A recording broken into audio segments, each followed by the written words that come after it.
Party দিবি? এই খরচ কত হবে জানোস? মিনিমাম 20,000 টাকা। তুই তো আবার 2 টাকা খরচ করতে 200 বার চিন্তা করস। আচ্ছা এটা বাদ দিলাম, তা হঠাৎ পার্টি দেওয়ার কারণটা কি বন্ধু? তেমন কিছুই না, মনে মনে ভেবেছিলাম আমার অ্যাকাউন্টে 50 লাখ টাকা জমা না হওয়া পর্যন্ত কারো প্রেমেই পড়বো না। গুড, ভেরি গুড, আরে ফকা গুড। আর 60 লক্ষ টাকা জমা না করে বিয়ে করবো না বলে সিদ্ধান্ত নিয়েছিলাম। কিন্তু আজ এক ব্যবসায়িক জীবন রক্ষা করার বিনিময়ে 50 লক্ষ টাকার চেক পেয়েছি। সত্যি? এখন আমার ব্যাংক ব্যালেন্স 75 লাখ টাকা। প্রতি মাসে মিনিমাম 75,000 টাকা ইন্টারেস্ট আসবে। আর এই ইন্টারেস্টের টাকায় আমার বউ সুখে শান্তিতেই থাকবে। তাই সুইট অ্যান্ড বিউটিফুল একজনকে খুঁজে পেলে তাকে ভালোবাসার ফাঁদে ফেলে বিয়ে করব। ওরে বাবা রে! হ্যাঁ? শালা করলোটা কি? হ্যালো 75 লাখ টাকার মালিক আমি, হ্যালো আর আমাকে অ্যাটেম্প টু মার্ডার। হ্যালো। আবে রাখ, তুই সহ তোর গাড়ি আজ আমার হাতে murder.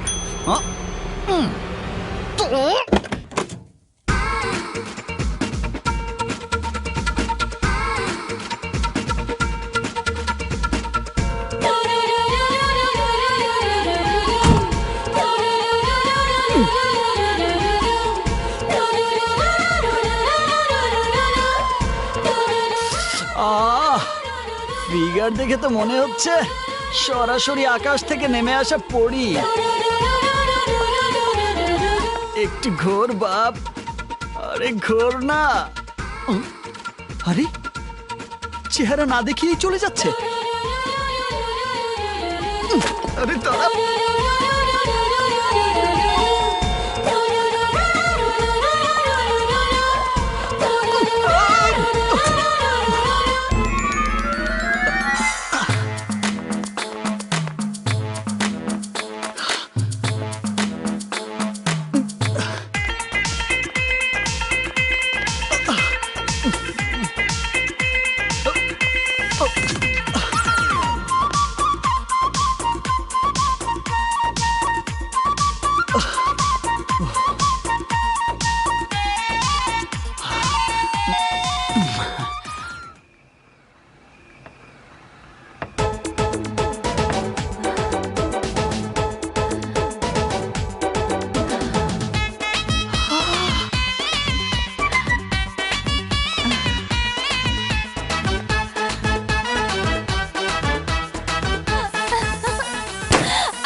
Happy birthday to you.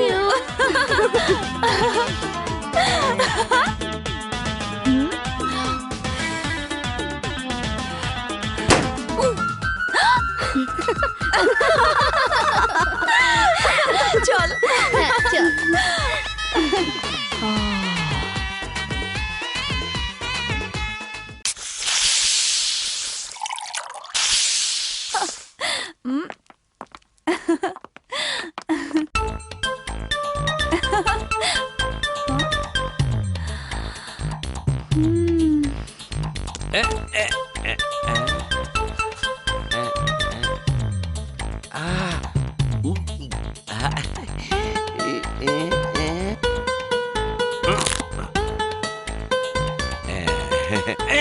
এই ব্যথা ভাই, ব্যথা ভাই, ব্যথা ভাই, রে ব্যথা ভাই রে বাবা। এই কি ও শোনো, দূরে কালো কথা কই। কে রে ও? ঘুরে ফিরে শুধু বারবার তোর দিকেই তাকাচ্ছে।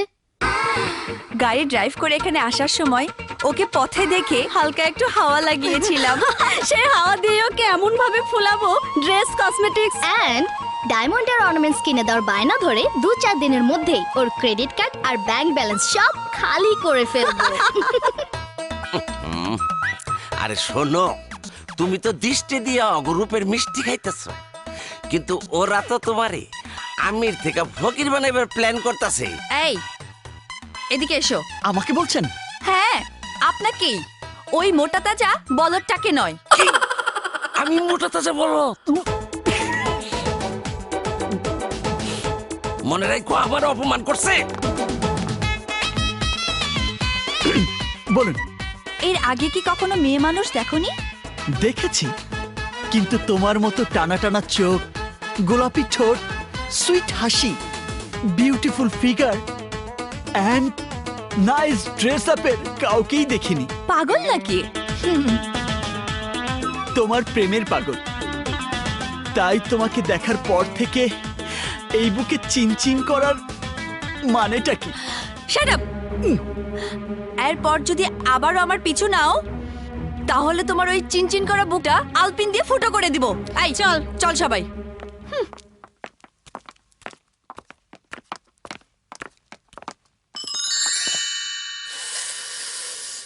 ব্যাকগ্রাউন্ড, আমার ব্যাংক অ্যাকাউন্টে 75 লাখ টাকা ফিক্সড ডিপোজিট রাখা আছে, তাতে মাসে 75,000 টাকা ফিক্সড ইনকাম। এতেই এত ভাব। আর আমি কে জানো? এই দেশের সবচেয়ে বড় কনস্ট্রাকশন কোম্পানির মালিক আসাদ খানের একমাত্র মেয়ে সাথী খান। আমাদের 2000 কোটি টাকার সম্পত্তি রয়েছে, যার একমাত্র উত্তরাধিকারী আমি। 2000 কোটি টাকা?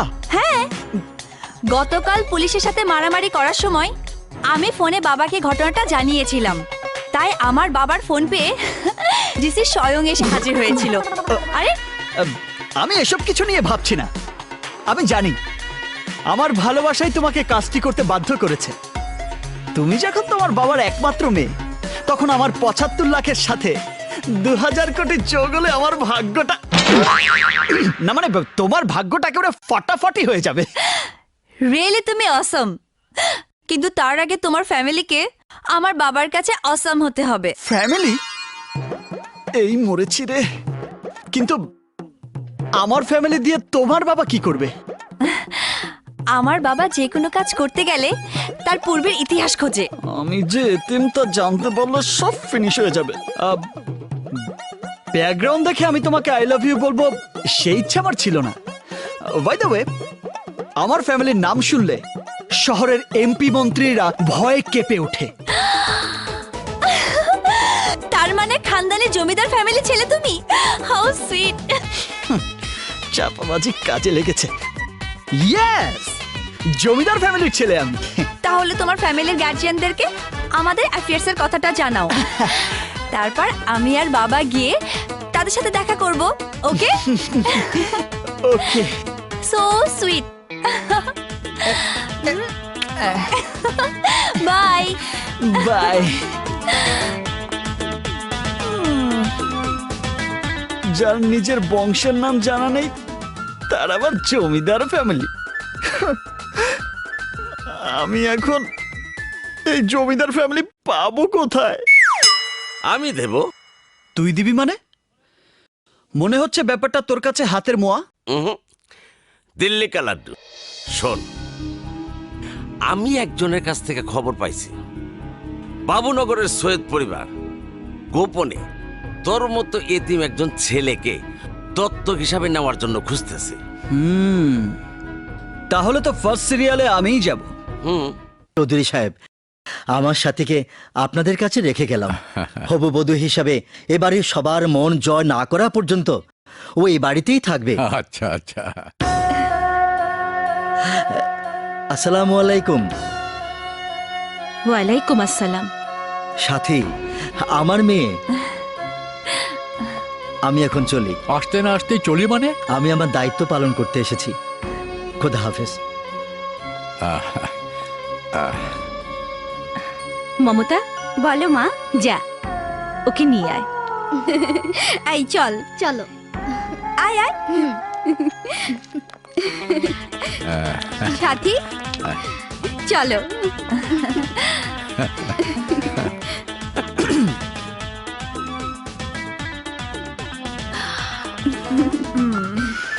ও হচ্ছে আমার ছোট ভাই রাজা বাবু। হ্যালো। আসসালামু আলাইকুম। ওয়ালাইকুম আসসালাম। চলো। এই সর।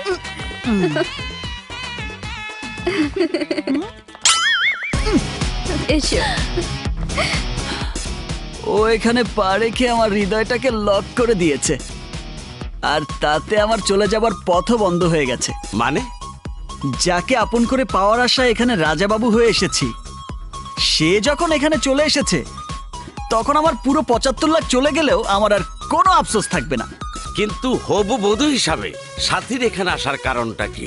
কারণ একটাই, আমি এই বাড়ির সন্তান। নিশ্চয়ই সেই খবর জেনে ও এখানে এসেছে।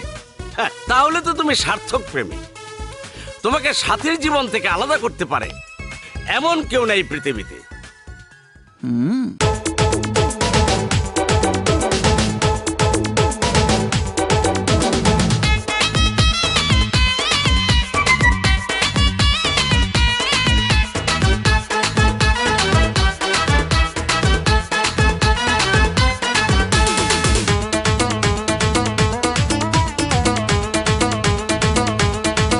ভালোবাসি বলিস যদি একবার, আমি মরে যেতে পারি শতবার। ভালোবাসি বলিস যদি একবার, আমি মরে যেতে পারি শতবার। খুঁজবো না কারণ, শুনবো না বারণ, আজ তোরই সাথে হলে হোক না মরণ। জানি আমি জানি তুই আপন কতখানি, জানি আমি জানি তুই আপন কতখানি। ভালোবাসি বলিস যদি একবার, আমি মরে যেতে পারি শতবার। খুঁজবো না কারণ, শুনবো না বারণ, আজ তোরই সাথে হলে হোক না মরণ। জানি আমি জানি তুই আপন কতখানি, আরে জানি আমি জানি তুই আপন কতখানি।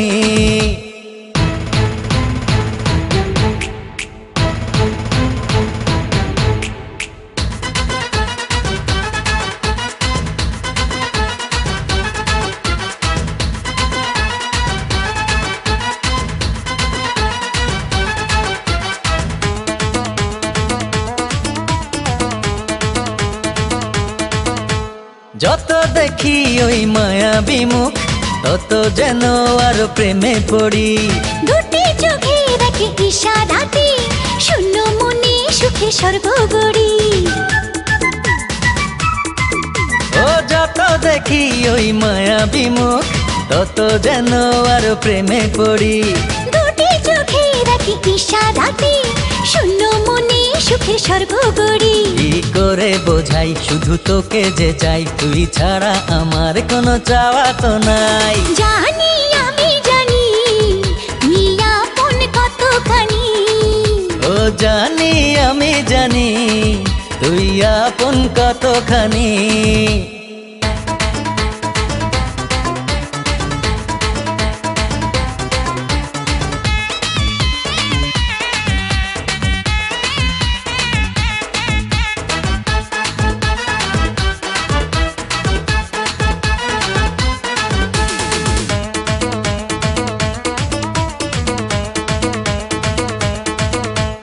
আমার মাঝে আজ নেই তো আমি, খুঁজে ফিরি তোকে সারা বেলা। একটুখানি চোখের আড়াল হলে কেন জানি লাগে খুব একলা। আমার মাঝে আজ নেই তো আমি, খুঁজে ফিরি তোকে সারা বেলা। ও একটুখানি চোখের আড়াল হলে কেন জানি লাগে খুব একলা। তুই গেলে দূরে রবু কেমন করে, যদি হারিয়ে যাস আমি যাব মরে। জানি আমি জানি তুই আপন কতখানি, আরে জানি আমি জানি তুই আপন কতখানি। ভালোবাসি বলিস যদি একবার, আমি মরে যেতে পারি শতবার। খুঁজবো না কারণ, শুনবো না বারণ, আজ তোরই সাথে হলে হোক না মরণ। জানি আমি জানি তুই আপন কতখানি, জানি আমি জানি তুই আপন কতখানি।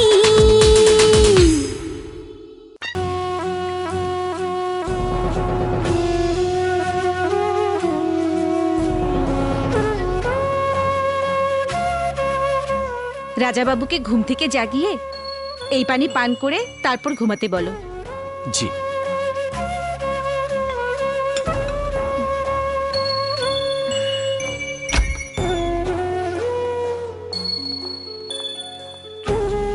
রাজাবাবু, রাজাবাবু,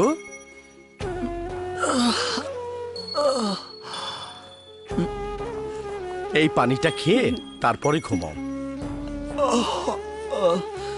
পানি খাওয়ানোর জন্য এত রাতে আমাকে ঘুম থেকে জাগালে? আগামীকাল সকালে ক্ষমতার লড়াইয়ে তুমি যেন জয়ী হতে পারো, সেই আশায় তোমার মা দোয়া পড়ে এই পানি পাঠিয়েছেন। নাও, খেয়ে নাও। মানুষ খুন করার দোয়া? হ্যাঁ, আজকের এই দিনের জন্য তোমাকে 25টি বছর এই বাড়ি থেকে দূরে রাখা হয়েছিল। এই বাবুনগরের প্রত্যেকটি মানুষ তোমার জন্য অপেক্ষা করেছে। আমি মেয়ে সেজে এতটা বছর এই সৈয়দ বাড়িতে পড়ে আছি শুধু তুমি আসবে বলে, আমার বাবাও ভাইয়ের খুনিদের তুমি শেষ করবে বলে। কিন্তু আমি একা তোমাদের সেই আশা? এটা শুধু মারুফ ভাইয়ার একার আশা নয় রাজাবাবু, আমার বাবারও ওই একই আশা। যে জ্বলন্ত আগুন আমার বাবার বুকের মধ্যে দাউ দাউ করে জ্বলছে, সেই একই আগুনে আমিও পুড়ে পুড়ে নিঃশেষ হয়ে যাচ্ছি। ওই আসলাম সওদাগর আমার বাবার চোখ দুটো উপড়ে ফেলে চিরদিনের জন্য অন্ধ করে দিয়েছে। তাই তুমি যখন ওদের উপর হামলা করবে, তখন আমার বাবা তা দেখতে না পেলেও ওদের মৃত্যুর আর্তনাদ শুনতে পারবে। আমাদের এই শেষ ইচ্ছাটুকু পূরণ করার জন্য তুমি ওই আসলাম সওদাগরকে শেষ করে দাও, ধ্বংস করে দাও ওই সওদাগর পরিবারকে।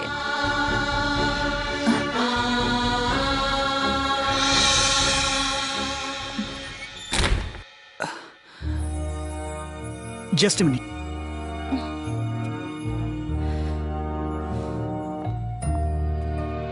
আমি জানি এসব শুনে তুমি টেনশনে পড়েছ, তাই আমি তোমাকে সত্যি কথাটাই বলছি। আমি এই বাড়ির ছেলে নই।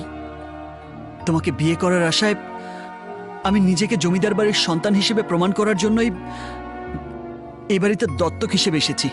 নো, আমি দৌলতের সাথে প্ল্যান করে তোমাকে এই বাড়িতে নিয়ে এসেছি। তুমি? হ্যাঁ রাজাবাবু, অসহায় মানুষের জীবন বাঁচানোর জন্য নিজের জীবন বাঁচিয়ে রেখে তোমাকে লড়াই করতে দেখে আমার মনে এই বিশ্বাস জন্ম নিয়েছে যে একমাত্র তুমিই পারবে এই বাবুনগরের নিরীহ মানুষদের ওই অত্যাচারী সওদাগরদের হাত থেকে রক্ষা করতে। আমার বাবার উপর সওদাগররা সেদিন যে নির্যাতন করেছিল, তার প্রতিশোধ নেওয়ার জন্য আমি চৌধুরী সাহেবকে তোমার খবর দিয়েছি। আর তুমি সৈয়দ বাড়ির দত্তক সন্তান হিসেবে এখানে এসেছো, তাই বলে আমি তোমাকে এই স্বার্থের জন্য ভালোবেসেছি তা নয়। সত্যি সত্যি আমি তোমাকে আমার জীবনের চেয়েও বেশি ভালোবাসি। আল্লাহ না করুক এই লড়াইয়ে তোমার যদি কিছু একটা হয়ে যায়, তাহলে তোমার সাথে আমাকেও এই পৃথিবী থেকে বিদায় নিতে হবে। আর তাই কাল সকালে লড়াইয়ের ময়দানে আমি তোমাকে জয়ী দেখতে চাই রাজাবাবু, জয়ী দেখতে চাই, জয়ী দেখতে চাই।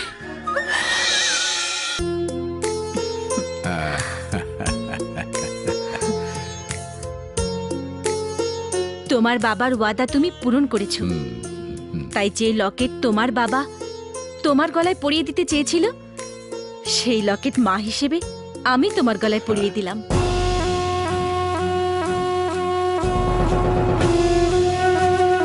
যে মা আমাকে জন্ম দিয়েছে তার আদর স্নেহ আমি কোনোদিন পাইনি, তাই এটা আমার কাছে উপহার নয়, আশীর্বাদ।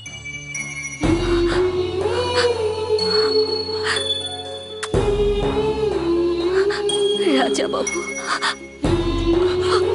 মা, রাজাবাবু, রাজাবাবু।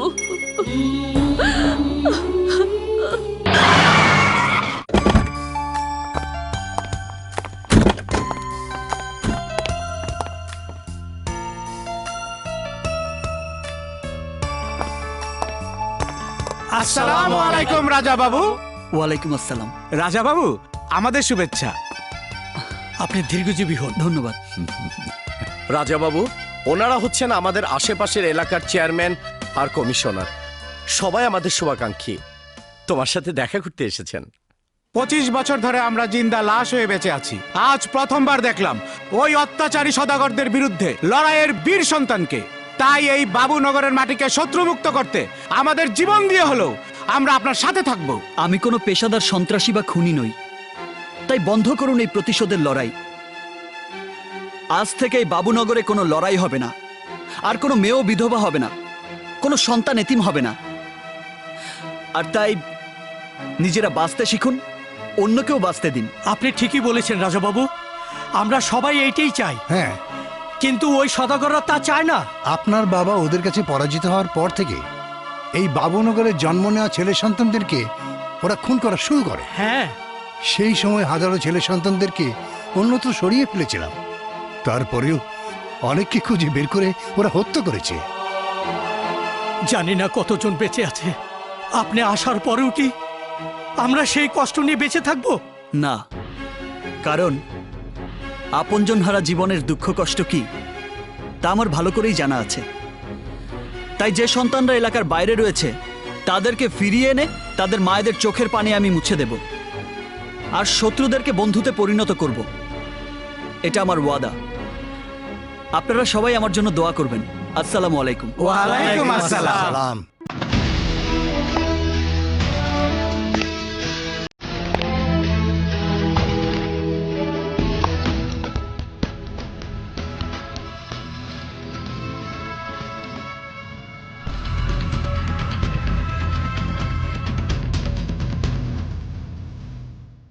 বাবা,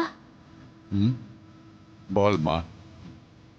সত্যি করে বলো তো, ও কি আসলে আমার সন্তান?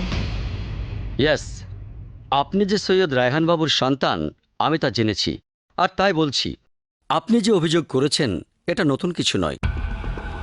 25 বছর পূর্বে এই লড়াই শুরু হয়েছে। আমার জানা মতো ওই সওদাগররা এই লড়াইয়ের দিনটিকে উৎসবের মতো পালন করে। পুলিশ যেতে পারবে না, মামলা করা যাবে না, এই সবই সওদাগর বংশের তৈরি করা নিয়মকানুন, যা সবার কাছে আইনের মতো। কিন্তু তা মেনে নিয়ে অনুমতি দেওয়াটা কি আইনসঙ্গত? একজন জেলা প্রশাসক হিসেবে তা বন্ধ করার দায়িত্ব তো আপনার। অফকোর্স, কিন্তু আজ পর্যন্ত এই ধরনের অভিযোগ নিয়ে কেউ আমার কাছে আসেনি। ফার্স্ট টাইম আপনি এসেছেন। আচ্ছা, সত্যি করে বলুন তো, সমাধানের জন্য এসেছেন নাকি ভয়ে? আপনি যা মনে করেন তাই। শুনুন, যদি বলেন আপনার কাগজ কলমের কাজ অস্ত্র দিয়ে আমাকেই সমাধান করতে হবে, তাহলে জাস্ট 5 মিনিটস। আমার বিরুদ্ধে কমপ্লেন দেওয়ার মতো একজনও সওদাগর বাড়িতে থাকবে না। তাই এই ধরনের ঘটনা যেন না ঘটাতে হয়, সেই আশাই আপনার কাছে এসেছি। প্লিজ, আপনার দায়িত্বটা আমাকে দিয়ে পালন করাতে বাধ্য করবেন না। আপনার এই সিনসিয়ারিটি আমাকে মুগ্ধ করেছে। আমি আমার দায়িত্ব অক্ষরে অক্ষরে পালন করব। All the best.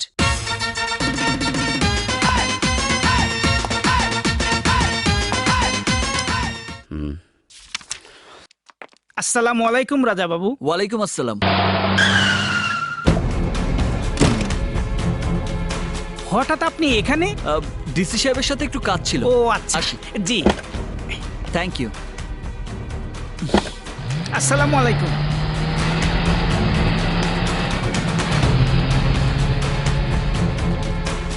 স্যার।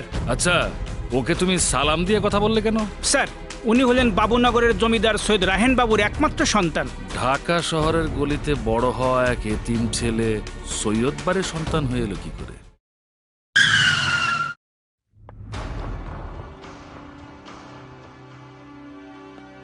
আসসালামু আলাইকুম স্যার। ওয়ালাইকুম আসসালাম। আপনি এখানে? হ্যাঁ হ্যাঁ, এটাই তো। জি সাহেব।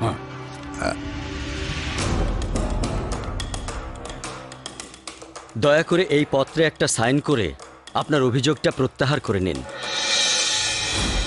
কারণ? কারণ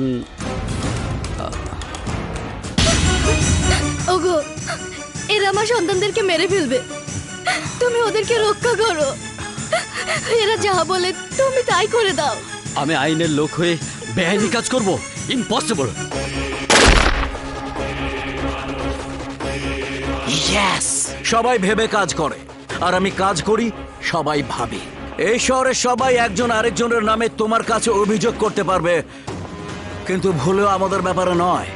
কারণ চোখ আছে বলে সবকিছু দেখতে নেই, কান আছে বলে সবকিছু শুনতে নেই। আমি ডায়মন্ড, ডেঞ্জারাস করাত, যাকে ধরি সে হয়ে যায় বরবাদ। সাহেব, আমার স্বামীর ভুল হয়ে গেছে, ওকে ক্ষমা করে দি। আপনাদের নামে দেওয়া অভিযোগ প্রত্যাহার করে নেওয়ার দায়িত্ব আমার।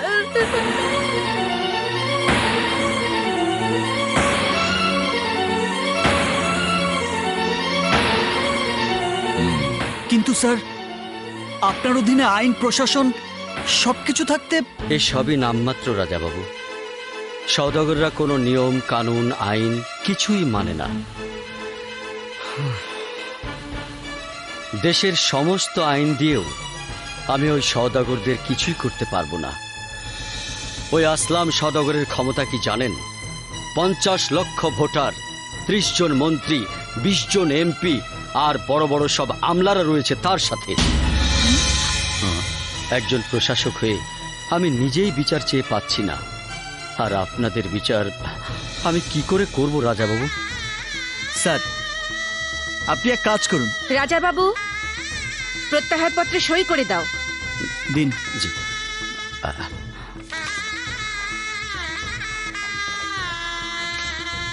নিন। Thank you. আল্লাহ আপনাকে বাঁচিয়ে রাখুক। এখন নিশ্চয়ই বুঝতে পেরেছো, তুমি তো মাত্র 25 বছর আগে জন্ম নিয়েছো, কিন্তু এই লড়াই 70 বছর ধরে চলছে। তুমি কি মনে করেছো প্রশাসন এসব জানে না, সরকার এসবের খবর রাখে না? তোমার পূর্বপুরুষেরা এই লড়াইয়ে জীবন দিয়েছে, তারা কি এর সমাধান চায়নি? শুধু কি তুমি চাচ্ছ? 10 লক্ষ মানুষকে বাঁচাতে গিয়ে যদি 10 জন মানুষকে হত্যা করতে হয়, তাহলে সেটা জায়েজ আছে। এই সমাজের নিরীহ মানুষের উপর জুলুম নির্যাতন করা, ওই নরপশুদেরকে শাস্তি দেওয়াটাই ছিল তোমার বাবার কর্তব্য। তাই নিজের জীবনের বিনিময়ে অসহায় মানুষের জীবন বাঁচানোই হচ্ছে আসল রক্ষকের ধর্ম। তাই মানুষের কল্যাণে হয় শত্রুকে মারতে হবে, আর না হয় নিজে মরতে হবে।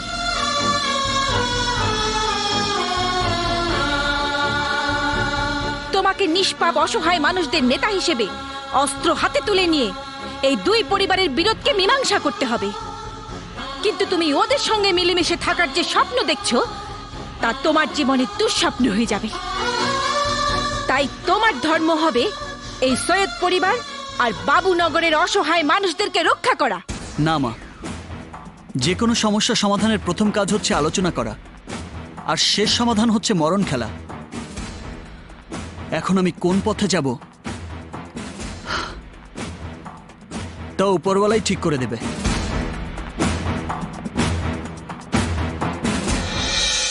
আল্লাহ গো, আমারে বাঁচাও।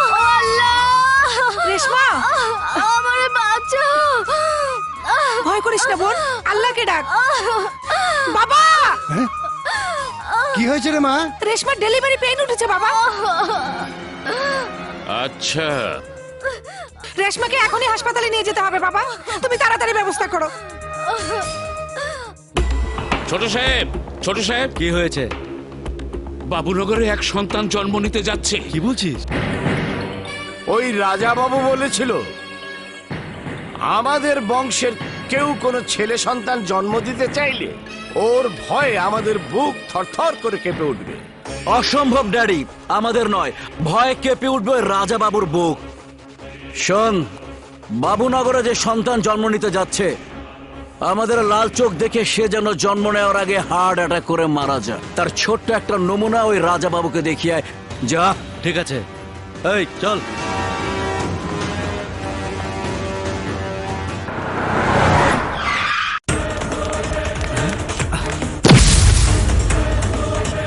এই কে রে তুই? এই শোন, মেজু ভাই বলেছে আমাদের লাল চোখ দেখে এই বাবুনগরে যে সন্তান জন্ম নিতে যাচ্ছে সে যেন জন্ম নেওয়ার আগেই হার্ট অ্যাটাক করে মারা যায়। রাজা বাবুকে এই নজির দেখিয়ে দে। এই যা, দেখিয়ে দে।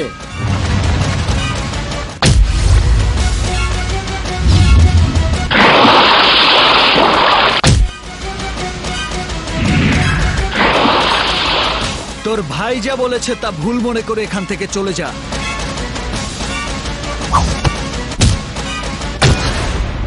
এই, আমার ছোটবেলা থেকে এটা অভ্যাস। আমি নিরপরাধ কারো গায়ে হাত তুলি না। আর যে অপরাধ করে তাকে ধরলে মৃত্যুর দুয়ারে না নিয়ে ছাড়ি না। এই, আমাদের শক্তির কাছে তোর অস্তিত্ব খুঁজে পাওয়া যাবে না। তোদের শক্তি কুকুর খেয়ে খেয়ে মোটা হতে পারে, কিন্তু হাতি হতে পারে না।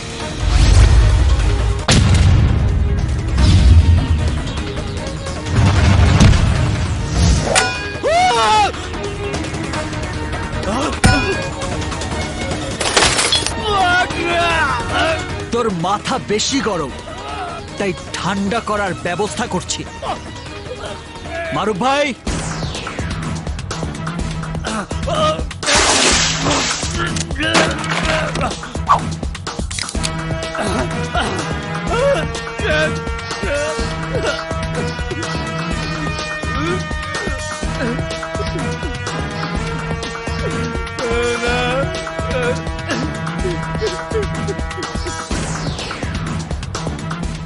মনে রাখিস, no commitment, no appointment, only punishment.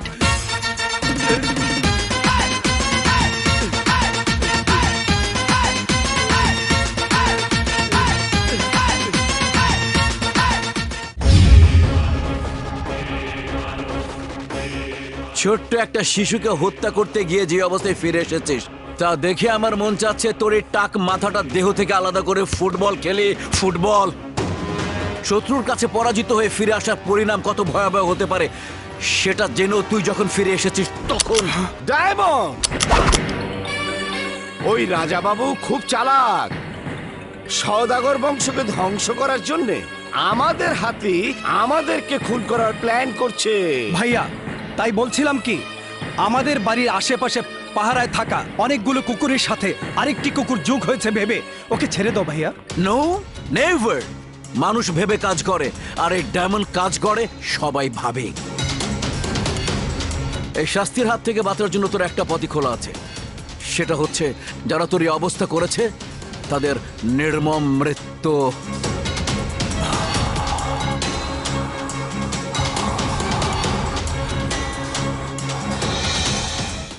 হ্যাঁ রাজা বাবু, আমাদের লোক মরেনি, শহীদ হয়েছে। আমাদের শেষ নিঃশ্বাস থাকা পর্যন্ত আমরা আপনার সাথেই থাকবো। এই লড়াইয়ে আপনাদের আমার সাথে থাকার কোনো দরকার নেই। আজ থেকে ওই সওদাগরদের বিরুদ্ধে আমি একাই লড়বো। এটা আমার দায়িত্ব এবং কর্তব্য। আল্লাহ, তুমি রহম করেছো। আপনারা শুধু আমার জন্য দোয়া করবেন।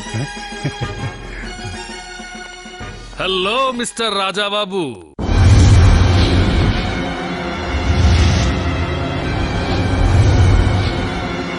এখানে এসে রাজা বাবু হয়ে বেশ ভালোই আছো দেখছি।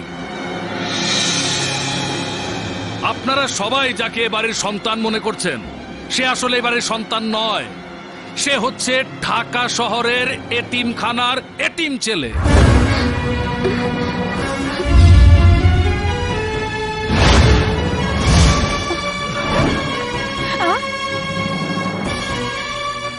আর এই এতিমটাকে মিস্টার রাজীব চৌধুরী এই সৈয়দ বাড়িতে দত্তক হিসেবে নিয়ে এসেছেন। যে হোটেলে গিয়ে মিস্টার রাজীব চৌধুরী ওকে দত্তক হিসেবে নিয়েছেন সেই হোটেলের সিসি ক্যামেরায় ধারণ করা ভিডিও ফুটেজ থেকে পাওয়া এই ছবি তার প্রমাণ।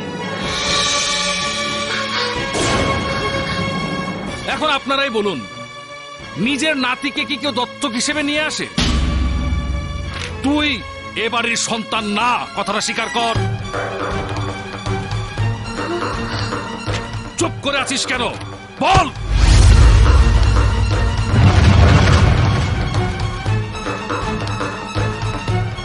অফিসার, আমার ছেলের কলার ছাড়ুন, ছাড়ুন বলছি।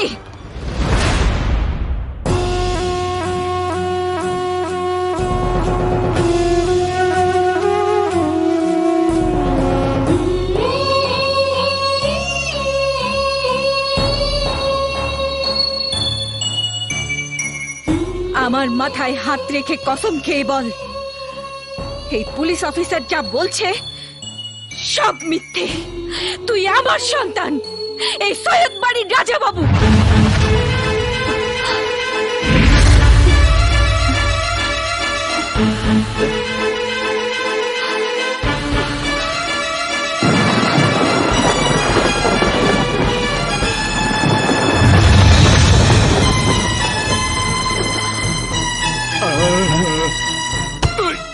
বাড়ির নকল সন্তান হয়ে এসেছিস, তার মানে তুই জানিস আসল সন্তান কোথায়। বল, ওকে কোথায় লুকিয়ে রেখেছিস, বল।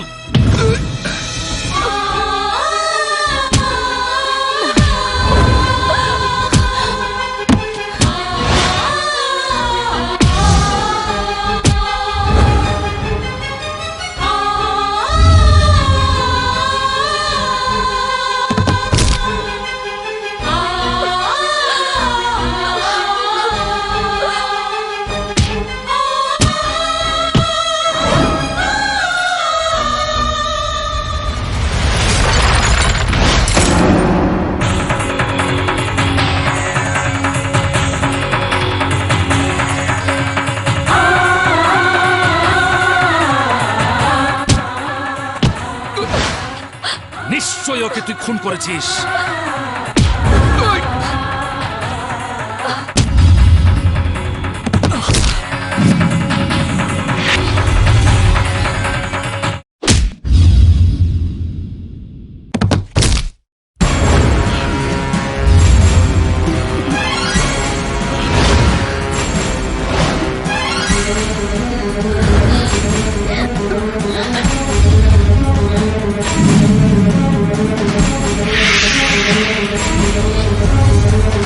ও এইবারের উত্তরসূরিকে খুন করেছে। 25 বছর আগে আমার স্ত্রী মৃত সন্তান জন্ম দিয়েছিল, সেই ছেলেকে ও কিভাবে খুন করবে?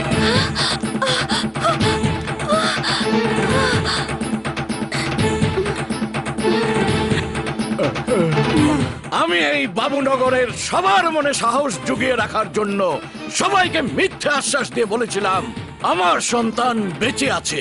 আমি এও বলেছিলাম 25 বছর পর আমার সন্তান এই বাবুনগরের পবিত্র মাটিতে বীরের বেশে ফিরে আসবে।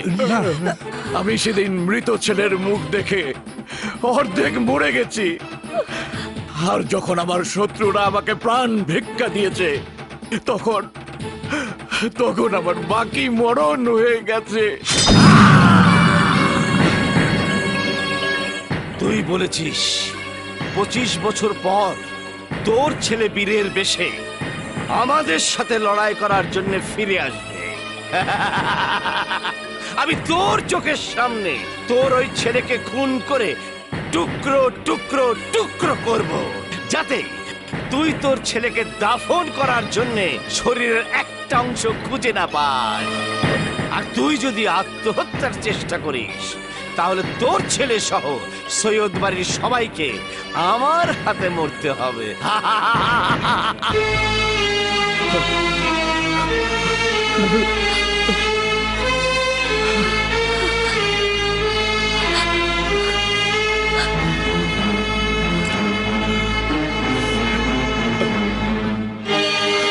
25 বছর ধরে যে দিনটায় তোমরা সবাই আমার ছেলের জন্মদিনটা ধুমধাম করে পালন করেছো, সেই দিনটায় আমি ওর মৃত্যু দিবস পালন করে ওই অন্ধকার ঘরে আল্লাহর কাছে শুধু প্রার্থনা করে মাথা টুকে কেঁদেছি।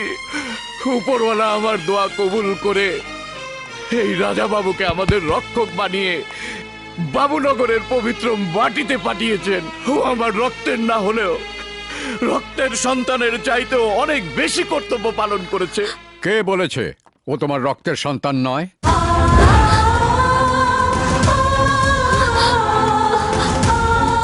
ও তোমারই ওরজাত সন্তান।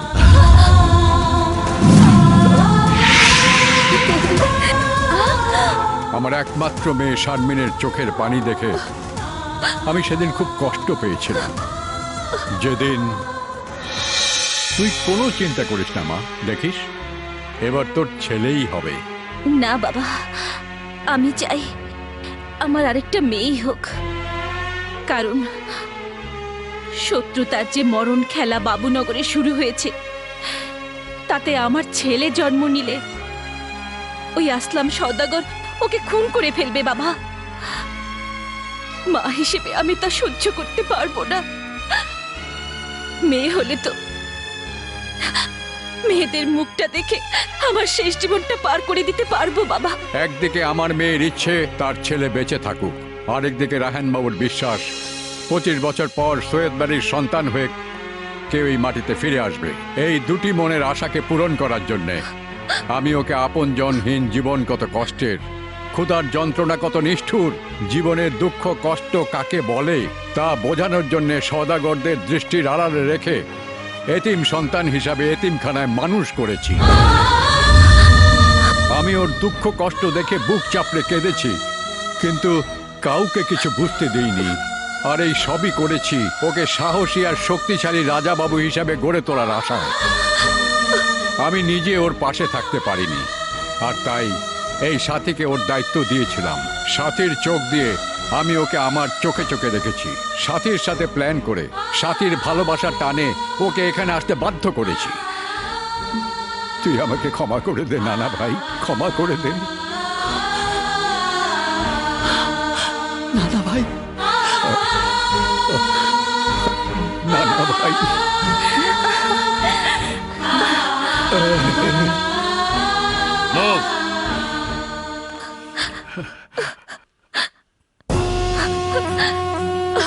ছেলে জন্ম নিলে শত্রুর হাতে মারা যাবে, সেই ভয়ে তুমি তোমার ছেলে সন্তান হোক তা চাওনি, কিন্তু আমাকে ফিরে পেয়ে বলেছ হয় শত্রুকে মারতে নয় মরতে। এই কথাগুলো কত কষ্টে তুমি বলেছ, আজ আমি তা বুঝতে পেরেছি মা, আজ আমি তা বুঝতে পেরেছি।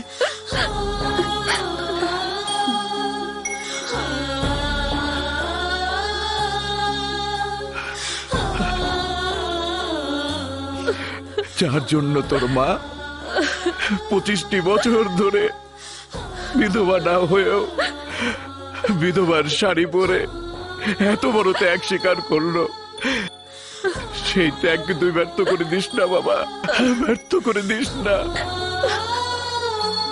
এই বাবুনগরের যতগুলো পরিবার তাদের সন্তান হারিয়েছে, তারা সবাই প্রতিশোধের জন্য তোরই মুখের দিকে তাকিয়ে আছে। এখন সৈয়দ বাড়ির সন্তান হিসাবে তোর যা করা উচিত তুই তাই কর, তাই কর। রাজাবাবুকে যারা মাথার তাজ করে রেখেছে সে এলাকাবাসীর চোখের সামনে রাজাবাবুকে নির্মমভাবে খুন করতে হবে। ওর সাথী হয়ে যারা আমাদের বিরুদ্ধে লড়াই করতে চেয়েছে ওদের একজনকেও বাঁচতে দিবি না। যা চল।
আসলাম সওদাগর, 25 বছর ধরে আমার মৃত্যু দেখার আশায় তুমি অপেক্ষা করে আছো, কিন্তু আমি কিছুক্ষণ আগে জেনেছি আমার হাতে তোমার নির্মম মৃত্যু হবে বলে আমার জন্ম হয়েছে। তাই তোমার জীবনের শেষ পরিণতি দেখার জন্য আমার পরিবার সহ বাবুনগরের সবাই এখানে উপস্থিত হয়েছে।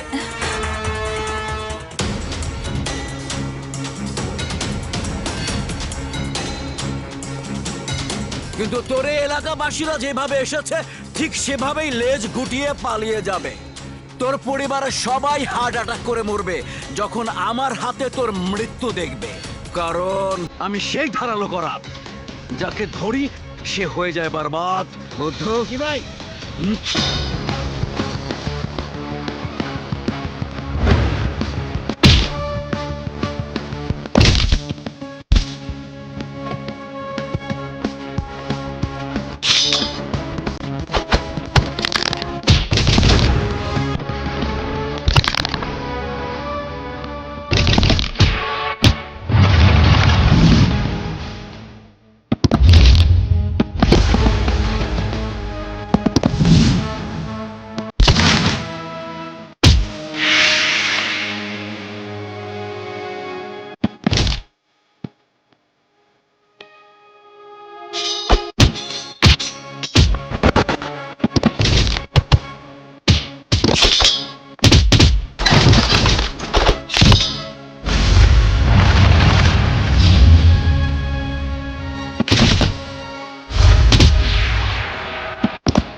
সাহস থাকলে পেছন থেকে নয়, সামনাসামনি বুকের এখানে আঘাত কর, এখানে।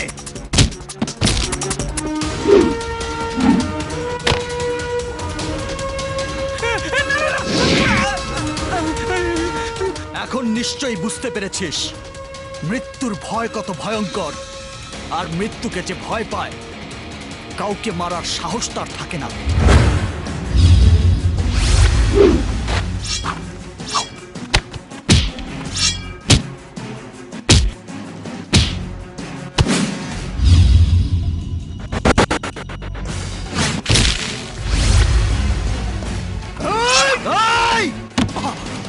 আর এক পায়ে এগোবি না।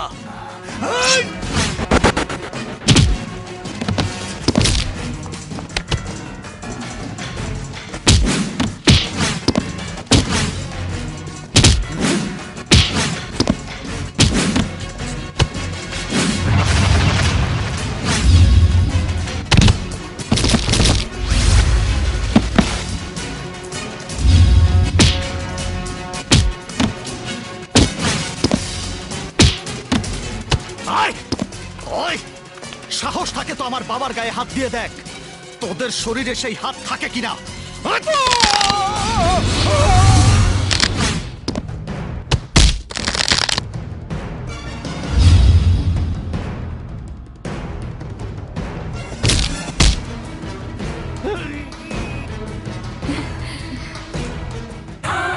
বাবা, রানে থাপ্পড় মেরে বলো আজ থেকে তোমার নিয়ম নীতিতে সবাইকে চলতে হবে, তোমার সব হুকুম সবাইকে মানতে হবে। দেখি কে বাধা দেয়।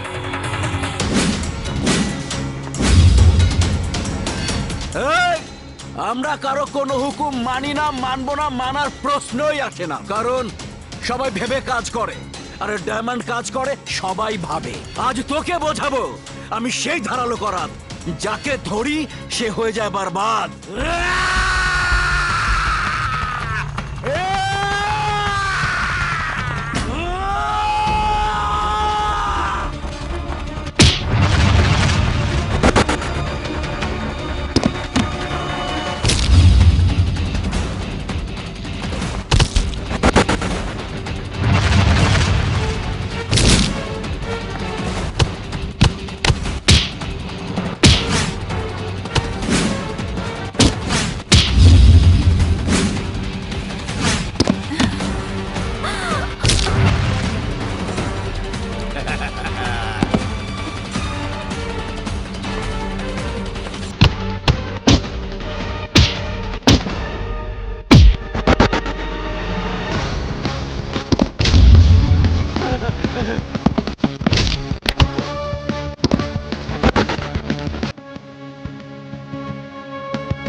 তলোয়ার চালিয়েছি তাই বুকের মধ্যে খুব কষ্ট পাচ্ছিস?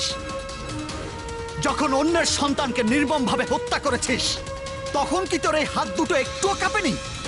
তুই কি মনে করেছিস একমাত্র তোর সন্তানরাই আদরের, আর এই গরিব দুঃখী অসহায় মানুষের সন্তানরা ডাস্টবিনের আবর্জনা? তোর জন্য আমার খুব দুঃখ হয়। এদের বদলে এই গরিব মানুষদের মুখে যদি দুবেলা দুপুরটা খাবার তুলে দিতি তাহলে তোর মৃত্যুর পরেও এই গরিব মানুষটা তোকে মনে রাখতো। যদি কোনো মুমূর্ষু রোগীকে সুস্থ করে তুলতি তাহলে সে সারা জীবন তোর জন্য দুহাত তুলে দোয়া করত, কিন্তু তুই তা করিসনি। শোন, এই জয় পরাজয়ের খেলায় হয় আমি জিতবো আর নয় মরবো, কিন্তু এই খেলায় অন্য কাউকে আর মরতে দেব না। যা, ওকে হাসপাতালে নিয়ে যা। যদি কোনোদিন তোর ছেলে সুস্থ হয়ে আমার সাথে লড়াই করার মতো অবস্থায় ফিরে আসে তখন আমাকে খবর দিস। ঘন্টা, দিন, সপ্তাহ, মাস, বছর যত সময় লাগে লাগুক তাতে আমার কোনো আপত্তি নেই। অনলি ওয়ান কল, শুধু তোর একটা ফোন পাওয়া মাত্রই আমি এখানে এসে হাজির থাকবো। অসম্ভব! ওদেরকে সেই সুযোগ দেয়া যাবে না। ওরা আবার সুযোগ পেলে তোমার পরিবার সহ এই বাবুনগরের সবাইকে মরণ কামড় দেবে, কারণ ওরা মানুষ নয়, হিংস্র জানোয়ার, কুকুরের চাইতেও জঘন্য। তাই কুকুরকে মুগুর দেওয়ার জন্য লাল দালানের বাক্সে ঠোকাতে হবে। Officer, yes sir, arrest them. আর পড়ে থাকা এই লাশগুলোকে পোস্টমর্টমের জন্য নিয়ে চলুন। Okay sir. তাতে যা। রায়হান সাহেব, আসসালামু আলাইকুম। ওয়ালাইকুম আসসালাম। রাজা বাবু, আপনাকে অনেক অনেক ধন্যবাদ। আসি। সালাম আলাইকুম স্যার। এই, ওদেরকে নিয়ে চলো।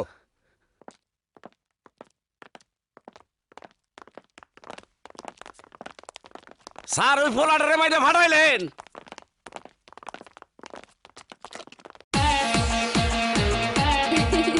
যাও।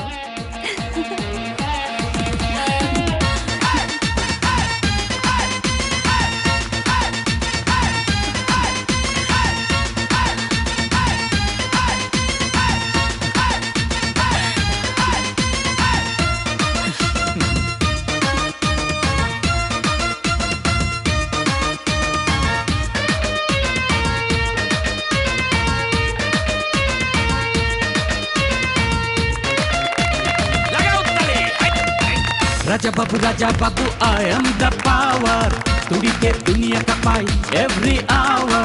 Raja Babu, I am the power.